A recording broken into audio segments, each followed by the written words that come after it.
দর্শক, আসসালামু আলাইকুম। আপনারা ইতিমধ্যে দেখেছেন যে বাংলাদেশের গণমাধ্যমে শেখ হাসিনার উস্কানিমূলক বক্তব্য প্রচার করতে নিষেধাজ্ঞা দিয়েছেন আন্তর্জাতিক অপরাধ ট্রাইব্যুনাল।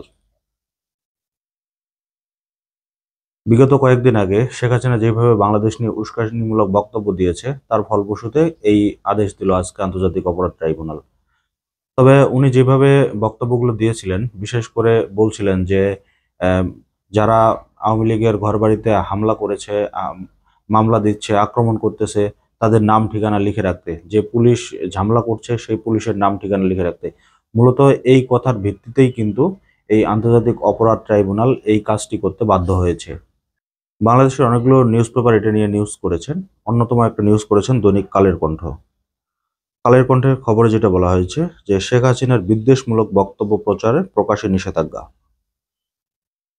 তবে খবরে যেটা বলা হয়েছে, ছাত্র জনতার প্রবল আন্দোলনে ক্ষমতা ছেড়ে পালিয়ে যাওয়া সাবেক প্রধানমন্ত্রী শেখ হাসিনার ঘৃণা, বিদ্বেষ, উস্কানিমূলক সব ধরনের লিখিত, ভিডিও, অডিও বক্তব্য, বিবৃতি প্রচার প্রকাশে নিষেধাজ্ঞা দিয়েছে আন্তর্জাতিক অপরাধ ট্রাইব্যুনাল। একই সঙ্গে সামাজিক যোগাযোগ মাধ্যমে, গণমাধ্যম সহ সব ধরনের মাধ্যম থেকে তার প্রচার প্রকাশিত বক্তব্য, বিবৃতি অপসারণের নির্দেশ দেওয়া হয়েছে। তথ্য ও সম্প্রচার মন্ত্রণালয়ের সচিব, ডাক, টেলিযোগাযোগ ও তথ্য প্রযুক্তি মন্ত্রণালয় প্রযুক্তি বিভাগের সচিব বাংলাদেশ টেলিযোগাযোগ নিয়ন্ত্রণ কমিশনকে তাৎক্ষণিক এই আদেশ বাস্তবায়ন করতে নির্দেশ দিয়েছেন।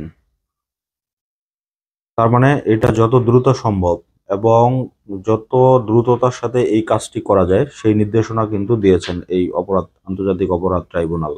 প্রসিকিউশনের আবেদনের চেয়ারম্যান বিচারপতি গোলাম মর্তুজা মজুমদারের নেতৃত্বে আন্তর্জাতিক অপরাধ ট্রাইব্যুনাল বৃহস্পতিবার এই আদেশ দেন। প্রসিকিউশনের আর্জি তুলে ধরে ট্রাইব্যুনালের আদেশে বলা হয়, ছাত্র জনতার প্রবল আন্দোলনে ক্ষমতা ছেড়ে পালিয়ে যাওয়া সাবেক প্রধানমন্ত্রীর বিরুদ্ধে গণহত্যা, মানবতা বিরোধী অপরাধ তদন্ত চলছে। চলমান এই তদন্ত বিচার প্রক্রিয়াকে বাধাগ্রস্ত করতে পারে এমন ঘৃণা, বিদ্বেষ ও উস্কানিমূলক বক্তব্য ইতিমধ্যে দিয়েছেন, যা সামাজিক যোগাযোগ মাধ্যমে প্রচার প্রকাশ হয়েছে। প্রসিকিউশনের পক্ষ থেকে এমন উপস্থাপন করা হয়েছে।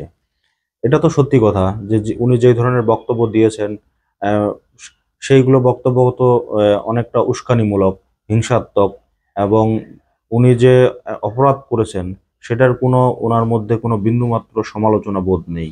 ওনার শুধু একটাই চাওয়া, বাংলাদেশকে অস্থিতিশীল করা, বাংলাদেশে ক্ষমতায় বসা এবং বাংলাদেশ থেকে লুটপাট করে দেশের টাকা বিদেশে পাচার করা। প্রসিকিউশনের দাবি, তার এমন ঘৃণা, বিদ্বেষ ও উস্কানিমূলক বক্তব্য, বিবৃতি অভিযোগকারী, ভুক্তভোগী এবং সাক্ষীদের সুরক্ষা, নিরাপত্তা ও সুষ্ঠু তদন্তের জন্য হুমকি। তাই অভিযোগকারী, ভুক্তভোগী, সাক্ষীদের সুরক্ষা, নিরাপত্তা এবং নির্বিঘ্ন সুষ্ঠু তদন্তের স্বার্থে প্রধান আসামি শেখ হাসিনা যেসব ঘৃণা, বিদ্বেষ, উস্কানিমূলক বক্তব্য, বিবৃতি প্রচার করা হয়েছে তা এই আদেশ পাওয়ার পর তাৎক্ষণিকভাবে অপসারণ করতে নির্দেশ দেওয়া হলো।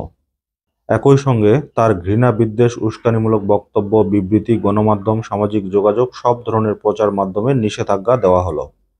তার মানে শুধু এই যে যেগুলো ভিডিও ইতিমধ্যে প্রকাশ হয়েছে সেগুলো বাদ দিয়েও ভবিষ্যতে যেই কার্যক্রমগুলো উনি করবেন সেগুলোও কিন্তু প্রচারে নিষেধাজ্ঞা দেওয়া হয়েছে। এটা একটা খুব ভালো সিদ্ধান্ত নিয়েছেন সরকার। কারণ হাসিনা সরকারের যে আইনগুলো করেছে সেই আইন যদি তার উপর প্রয়োগ করা হয়, এমনিই হাসিনা শেষ হয়ে যাবে। কারণ উনি মানুষকে ধ্বংস করার জন্য যেই আইনগুলো তৈরি করছেন সেই আইনগুলোই কিন্তু এখন তার উপর প্রয়োগ করা হবে। তো নিশ্চয়ই এটা আর নতুন করে বলার কিছু নেই। আদালতে আবেদনের পক্ষে শুনানি করে prosecutor Gazi M H Tamim এর সঙ্গে prosecutor B M Sultan Mahmud ও আবদুল্লাহ আল নোমান। শুনানিতে গাজী এস এম তামিম বলেন, 28শে অক্টোবর অনলাইন, বাংলা নিউজ, দৈনিক আমার সংবাদ এবং 9 নভেম্বর জনকণ্ঠে সাবেক প্রধানমন্ত্রী শেখ হাসিনার হেট স্পিচ নিয়ে প্রতিবেদন হয়েছে। সেই হেট স্পিচ, অভিযোগকারী, ভুক্তভোগী, সাক্ষী ও সুষ্ঠু তদন্তের জন্য হুমকি। এভাবে চলতে থাকলে বিচার প্রক্রিয়া শুরু হওয়ার পর কোনো সাক্ষী ট্রাইব্যুনালে এসে সাক্ষ্য দেওয়ার সাহস পাবে না, যা বিচার প্রক্রিয়াকে ব্যাপকভাবে বাধাগ্রস্ত করবে।